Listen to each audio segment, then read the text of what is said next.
ഒരു ദിവസം ഒരു നന്മ. നമ്മൾ എന്തെങ്കിലും ഒരു കാര്യത്തിന് ഇറങ്ങിക്കഴിഞ്ഞാൽ ഞാൻ സ്ഥിരമായി പതിവാക്കുന്ന ഒരു കാര്യം കേട്ടോ, ഒരു ദിവസം ഒരു നന്മ. ഒരു നന്മ എന്നല്ല, ഒരുപാട് നന്മ നമുക്ക് ചെയ്യാൻ പറ്റും. പക്ഷേ ഹൈലൈറ്റ് ആയിട്ട് നമ്മൾ ഒരു നന്മ നമ്മൾ ഫോളോ ചെയ്യാം.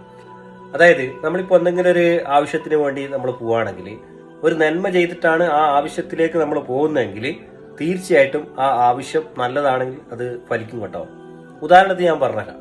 നമ്മൾ ഇന്നൊരു സെയിലിന് പോവാണെങ്കിൽ, നമ്മൾ ഒരാളെ കാണാൻ പോവാണ്, ഒരു കാര്യം അയാൾ അവതരിപ്പിക്കാൻ പോവാണ്, പോസിറ്റീവായിട്ടുള്ള ഒരു റിപ്ലൈ അയാളിൽ നിന്ന് നമുക്ക് കേൾക്കണം ഉണ്ട്. അങ്ങനെയാണെങ്കിൽ നിങ്ങൾ എന്ത് ചെയ്യണം പറയാം.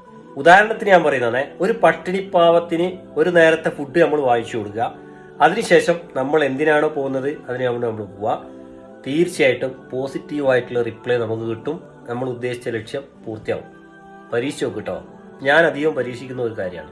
ഓക്കെ, അപ്പോൾ ഒരു ദിവസം ഒരു നന്മ. Happy day and happy life.